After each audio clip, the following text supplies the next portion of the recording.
উফ, বাপ রে বাপ, কি রোদ! বৃষ্টির প্রকোপ কাটতে না কাটতেই চড়চড়িয়ে কাঠ ফাটা রোদ্দুর। এবার মনে হচ্ছে রোদের ঠেলায় আমার টাকটাই ফেটে যাবে।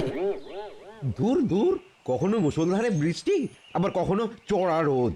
এইভাবে এইভাবে কি শান্তিতে থাকা যায়? হ্যাঁ বলো ভাই। ঠিক বলেছো ভাই, এই কর্মজীবনে কোনোদিন কোনো আনন্দই নেই। হয়তো হয়তো ভগবান আমাদের কপালে সুখ দিতে চান না।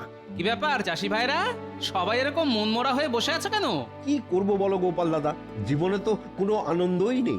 হ্যাঁ গোপাল দাদা, সত্যিই কোনো আনন্দ নেই। আমাদের রাজ্যটা কেমন একটা ওই মরা রাজ্য হয়ে উঠছে। কি আর করবে বলো, এই কদিন আগে যা বন্যা হলো পুরো রাজ্য ভাসিয়ে দিল। কিন্তু এখন তো আবহাওয়া বেশ ভালো। তা তোমাদের মন খারাপের কি কারণ? আসলে ওই কাজ আর খাওয়া দাওয়া ছাড়াও তো আমাদের একটা জীবন আছে নাকি গোপাল দাদা? মহারাজ আমাদের জন্য এত ভাবেন, কিন্তু ওই দিকটা কোনোদিন ভাবেন না। তা মহারাজকে কি করতে বলো? কতদিন বলো বলো, কতদিন আমাদের রাজ্যে কোনো যাত্রা হয়নি? হ্যাঁ, আমাদের জীবন থেকে শখ আহ্লাদ সবকিছু জলাঞ্জলি হয়ে গেছে গো গোপাল দাদা। ও গোপাল দাদা, তুমি তুমি মহারাজকে একটু বোঝাও না। আমাদের রাজ্যে কতদিন কোনো আনন্দ উৎসব হয়নি। এবার যেন কোনো একটা অনুষ্ঠান হয়। ঠিক আছে, আমি এক্ষুনি মহারাজের কাছে গিয়ে তোমার আর্জির কথা জানাচ্ছি। চলি ভাইরা, রাজসভায় যেতে আবার অনেক দেরি হয়ে যাচ্ছে। আচ্ছা আচ্ছা গোপাল দাদা, এসো। দেখেছেন মহারাজ, দেখেছেন গোপাল কত বড় অবাধ্য লোক। এতক্ষণ হয়ে গেল রাজসভা শুরু হয়েছে, এখনো গোপালের নাম গন্ধ নেই। হ্যাঁ, এই তো চলে এসেছে গোপাল, এসো এসো। কি গোপাল, আজও রাজসভায় দেরি হলো কেন? এবার নিশ্চয়ই কোনো একটা গুলগপ্প দেবে। আর বলবেন না মহারাজ, রাজসভায় আসার পথে হঠাৎ চাষি ভাইদের সাথে দেখা। হ্যাঁ, দেখা হলো তো কি হলো? গল্প করতে শুরু করে দিলে? না না মহারাজ, কল্পনা, আমি ওদের কষ্টের কথা শুনছিলাম আর কি। ও, তা কি কষ্ট ওদের? হ্যাঁ গোপাল, বলো বলো বলো, কি কষ্ট আমাদের ওই চাষি ভাইদের? কোনো শরীর খারাপ বা ওই রোগ ভোগ হলো নাকি? এখন তো পরিবেশ ভালোই আছে, তো চাষাবাদের আবার কি সমস্যা দেখা দিল? সব ভালো আছে মহারাজ, কিন্তু কিন্তু ওদের মন ভালো নেই, এটাই ওদের সমস্যা মহারাজ। ও আচ্ছা, এই ব্যাপার। তা কি করতে হবে বলো? মানে ওদের মন ভালো করার জন্যে? আমাদের রাজ্যে ওই যাত্রাপালা করতে হবে মহারাজ। হ্যাঁ, যাত্রাপালা? ওরে বাবা, সে তো অনেক খরচ সাপেক্ষ ব্যাপার। কদিন আগেই তো বন্যা হয়ে গেল, আর তাতেই তো রাজকোষ প্রায় অর্ধেক খালি। এখন আনন্দ উৎসব, যাত্রা এইসব করতে গেলে তো রাজকোষ তো পুরোটা ফাঁকাই হয়ে যাবে। হ্যাঁ মহারাজ, আমি একদম আপনার সাথে সহমত। এসব বিলাসিতা ফুর্তির কোনো দরকার নেই। আপনি চুপ থাকুন। আসলে চাষি ভাইরা হাজার কষ্টের মধ্যেও সারা জীবন চাষ করে গেল, কিন্তু এদের আনন্দের কথা কেউ ভাবলো না। তাই আমি চাই আমাদের রাজ্যে একটা আনন্দ উৎসব হোক, যাত্রা হোক। আমিও চাই, আমিও চাই। আমিও চাই যাত্রা হোক। আচ্ছা ঠিক আছে ঠিক আছে, সে না হয় হবে। রাজবাড়ির অত বড় প্রাঙ্গণ আছে, সেখানেই হবে। কিন্তু টাকা কি করে জোগাড় হবে গোপাল? মানে রাজকোষের হাল তো বেহাল। মহারাজ, আমার মাথায় একটা দারুণ পরিকল্পনা আছে। তাতে আপনার রাজকোষ থেকে একটা কানাকড়িও খরচা হবে না মহারাজ। কি পরিকল্পনা গোপাল? মহারাজ, আমরা আমরা সকল রাজসভাসদগণ কোনো না কোনো কাজে বিশেষভাবে পারদর্শী। তা আমরা সবাই যদি নিজেদের প্রতিভা প্রদর্শন করে টাকা নিয়ে আসি। বাবা বাবা, এ তো দারুণ প্রস্তাব। শুধু রাজসভায় বসে থেকে থেকে তোমাদের প্রতিভায় মরচে ধরে যাচ্ছে। এতে তোমাদেরও ভালো, আর রাজ্যবাসীদেরও ভালো। উমা, তাহলে আর রইল না কোনো চিন্তা। নাচ হবে, গান হবে, ধিনতা তা ধিনতা। আচ্ছা মহারাজ, বিজ্ঞানী না হয় বিজ্ঞানের খেলা দেখাবে, রাজজ্যোতিষী ভাগ্য গণনা করবে, কিন্তু গোপাল কি করবে? আমি ছদ্মবেশে বিজ্ঞাপন করব। কোনো লোক যদি না আসে, তাদের আনার দায়িত্ব আমার। সাবাস গোপাল, সাবাস। এই তো চাই। তাহলে কালকে থেকেই শুরু করে দাও। তোমরা প্রত্যেকে বিভিন্ন জায়গায় তোমাদের প্রতিভার প্রদর্শনী করো। যথাজ্ঞা মহারাজ। সবই তো বুঝলাম, এখন শুধু দেখার মন্ত্রীমশাই কি করে যাত্রার জন্য টাকা আনে। সেসব নিয়ে কোনো চিন্তা করতে হবে না তোমাকে গোপাল। আমি আমার প্রতিভা দেখিয়ে এত টাকা আনবো যে তাক লাগিয়ে দেব। ঠিক আছে, তার সময়ই কথা বলবে।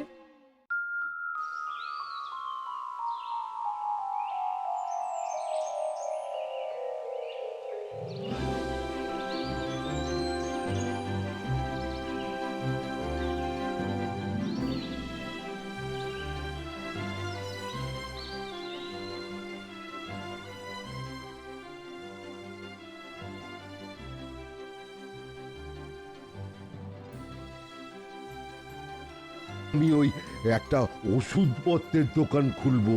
লোকেরা তো যে কোনো রোগে আমার কাছে ছুটে আসবে। হ্যাঁ, আমি লোকজনের ভাগ্য গণনা করে বলে দেব লোকেদের সামনে কোনো বিপদ আপদ আছে কিনা।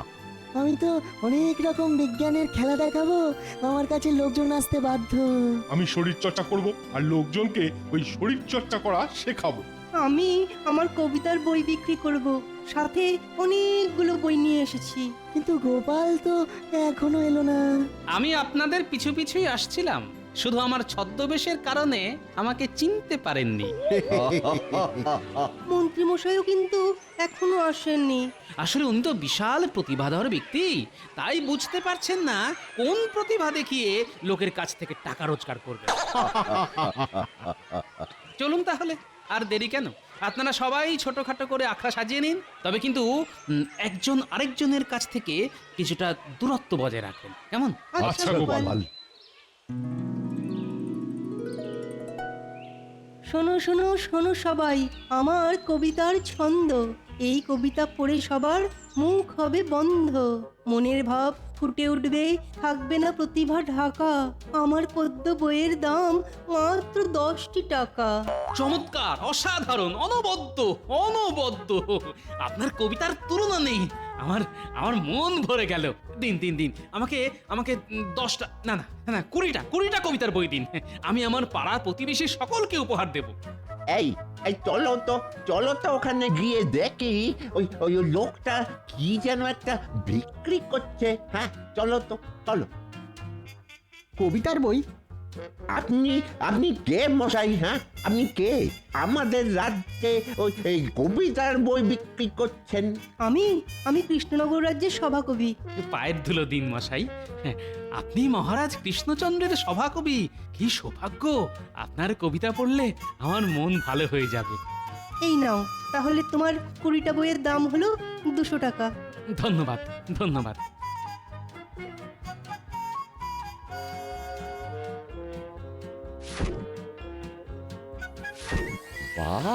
বাবা, হ্যাঁ, কি এমন কবিতা লেখেন যে ওই লোকটা 20টা বই নিল? আপনারাও নিন না, নিন না। না পড়ে কি কবিতার ছন্দের আনন্দ পাবেন বলুন? নিজে পড়ুন এবং অন্যকেও পড়ার সুযোগ করে দিন। এই, আমাকেও তাহলে ওই 5টা বই দিন। হ্যাঁ, আমাকে 10টা দিন, আমার অনেক প্রতিবেশী আছে। আচ্ছা, এক্ষুনি দিচ্ছি। এই নিন নিন নিন না।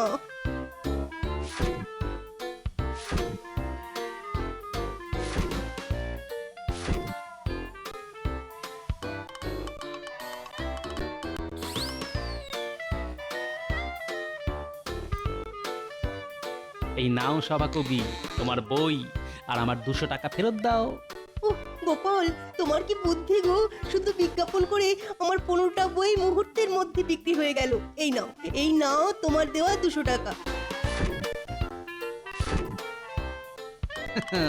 আমি এখন চললাম, যাই ওদিকে ওদেরটা দেখে আসি। আপনি আপনার বই বিক্রি চালিয়ে যান।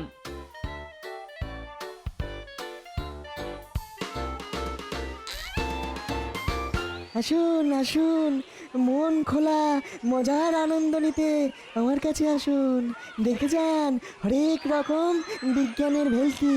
আসুন আসুন আসুন। বাহ বাহ, আপনি কি জাদুকর নাকি? না না, আমি বিজ্ঞানী। এই জগতে জাদু বলে কিছু নেই, সবই চোখের ধাঁধা আর বিজ্ঞানের খেলা। হ্যাঁ, তা খেলা দেখান তো দেখি। এই দেখুন, এখানে জল আছে, আমি এই ছোট্ট একটা দ্রব্য জলে ফেলে দিলাম, টুকুস। মা, কি সর্বনাশ! এ তো আগুন ধরে গেল। আচ্ছা, শুনেছি জল দিলে আগুন নিভে যায়, কিন্তু এ কি এমন দ্রব্য যাতে আগুন জ্বলে যাচ্ছে? এটা এটা এক রাসায়নিক দ্রব্য, এর নাম সোডিয়াম। জলের স্পর্শেও আগুন ধরে যায় এতে। হ্যাঁ, দেখুন। চমৎকার, চমৎকার বিজ্ঞানী, আপনি মহান। আমাকে আমাকে এই ছোট দ্রব্য দিন, আমি বাড়িতে গিয়ে আমার ছোট ছানাপোনাদের খেলা দেখাবো। তবে সাবধানে কিন্তু। মূল্য মাত্র 20 টাকা, 20 টাকা, 20 টাকা। হ্যাঁ হ্যাঁ, নিশ্চয়ই নিশ্চয়ই।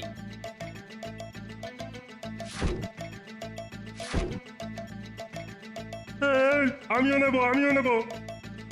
ধীরে ধীরে আসুন, সবাই পাবেন মাত্র 20 টাকা, 20 টাকা, 20 টাকা। 20 টাকার বিনিময়ে জলে আগুন ধরান, দেখে যান, শিখে যান বিজ্ঞানের খেলা।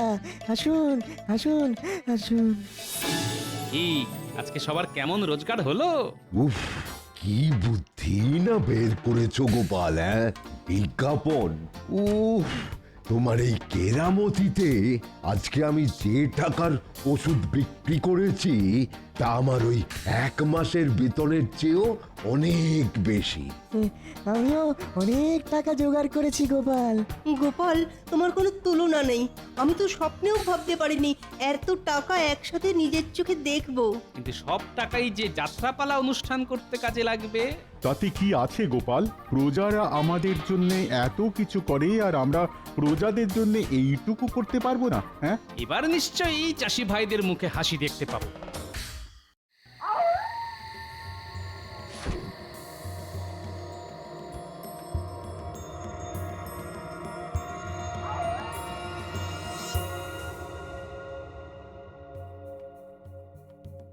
উফ, মন্ত্রী মশাই, আপনার বুদ্ধিতে আজকে এই এত বড় দাও মেরেছি।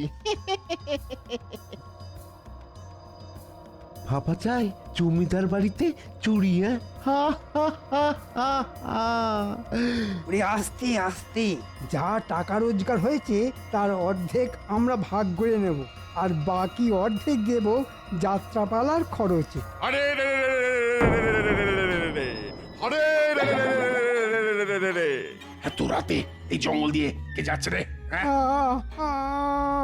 আমরা এত রাতে এখানে কি দরকার শুনি? কিছু না, ওই একটু ঘুরতে বেরিয়েছিলাম। এই মরেছে, রাত দুপুরে চুরি করতে গিয়ে তো নিজেরাই ডাকাতের খপ্পরে পড়ে গেলাম। কিরে বেটা, কি বিড়বিড় করছিস? আমাদের কাছে কিচ্ছু নেই, বিশ্বাস করুন, আমাদেরকে ছেড়ে দিন না, লোক খেটি। গলাটা কুচ করে কেটে দেবো? বল, যা আছে বের কর, বের কর বলছি।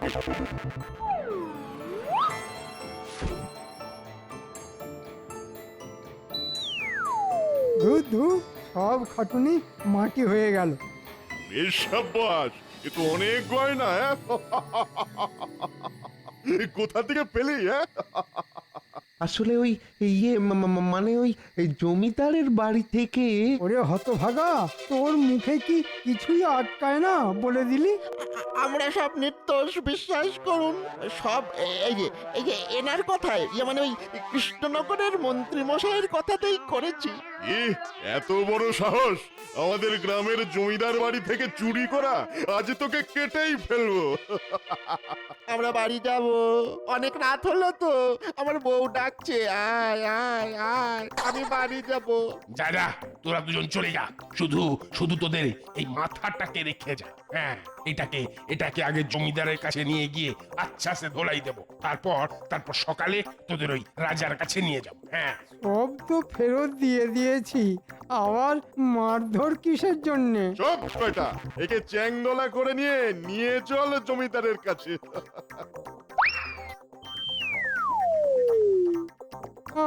আমাকে ছেড়ে দাও বলছি, আমাকে ছেড়ে দাও।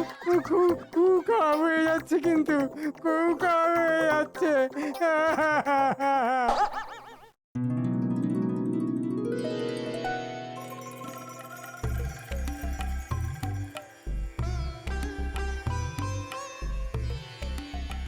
মহারাজ, একদিনেই আমরা সকল সভাসদ দারুণ সাফল্য পেয়েছি আর অনেক টাকা রোজগার করেছি। হ্যাঁ মহারাজ, এই টাকায় একটা না দুটো যাত্রা অনুষ্ঠিত করা যাবে।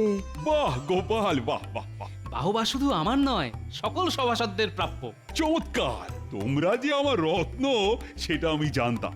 আমি এও জানতাম তোমরা পারবে। তোমাদের ওপর আমার সব সময় পূর্ণ আস্থা থাকে। তাহলে মহারাজ, ওই যাত্রার দিনক্ষণ ঠিক করা হোক। প্রহরী, প্রহরী, আজ্ঞা করুন মহারাজ। তুমি ঘোষককে জানিয়ে দাও যে ঢেড়া পিটিয়ে সে যেন জানিয়ে দেয় আগামী সপ্তাহে রবিবার কৃষ্ণনগর রাজবাড়ির প্রাঙ্গণে যাত্রাপালা হবে। সকল প্রজারা এসে যেন উপস্থিত থাকে। যথা আজ্ঞা মহারাজ। যাচ্ছে। এ কি মন্ত্রী মশাই? এ কি মন্ত্রী? হ্যাঁ, তোমার এ কি অবস্থা? আর তোমরাই বা কারা? আমরা ডাকাত। আপনার মন্ত্রী আমাদের গ্রামের জমিদারের বাড়ি থেকে চুরি করেছিল আর আমরা হাতে নাতে ধরে আচ্ছা সে ধোলাই দিয়েছি। আজকে আজকে আপনার হাতে ওনাকে সমর্পণ করলাম, কিন্তু ফের যদি দেখি ওনাকে প্রাণে বাঁচিয়ে রাখবো না, এই বলে দিলাম। হ্যাঁ,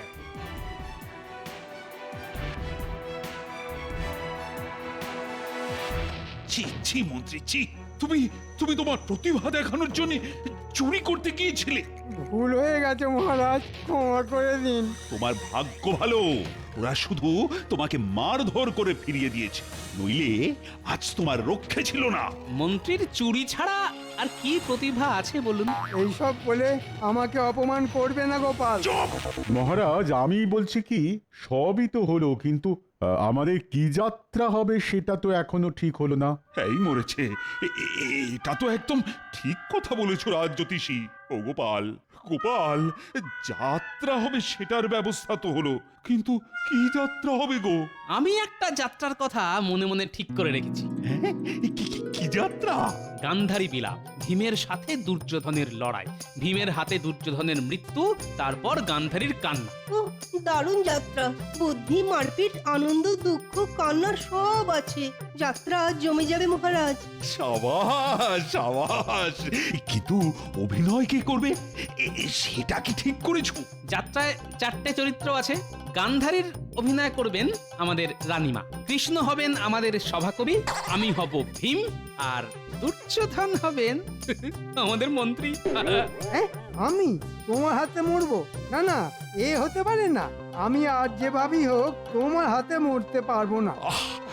মন্ত্রী, এত চড়ছো কেন? এ তো পুরোটাই অভিনয়, মরার অভিনয় করতে হবে। ও তাহলে ঠিক আছে। গোপালকে কিন্তু ওই ভীম হিসাবে দারুণ মানাবে। হাতে গদা আর ওই পেটের সামনে ভুঁড়ি।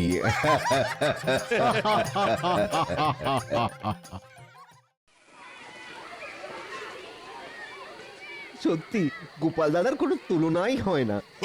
ঠিক বলেছো ভাই, আমাদের মরা রাজ্যে গোপাল দাদার উদ্যোগে আবার আবার আনন্দ উৎসব হচ্ছে, যাত্রা হচ্ছে। কি সবাই প্রস্তুত তো? হ্যাঁ মহারাজ, প্রস্তুত। এখন শুরু হতে চলেছে আজকের যাত্রাপালা, গান্ধারীর বিলাপ। ওরে দুর্যোধন, আজ আমি তোকে বধিব, তোকে করিব ভূমিষ্ঠ। অত সোজা নয় ভীম, আমার গায়ে অনেক জোর, মারতে হবে কষ্ট।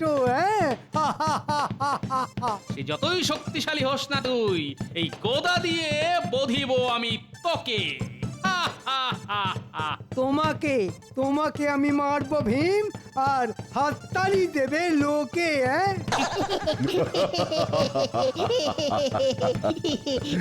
কি এত বড় সাহস? আয় আয় কাছে আয়, আজ দেখবো কার বাহুতে কত জোর। আজ আজ আমি মাথা ফাটাবো তোর।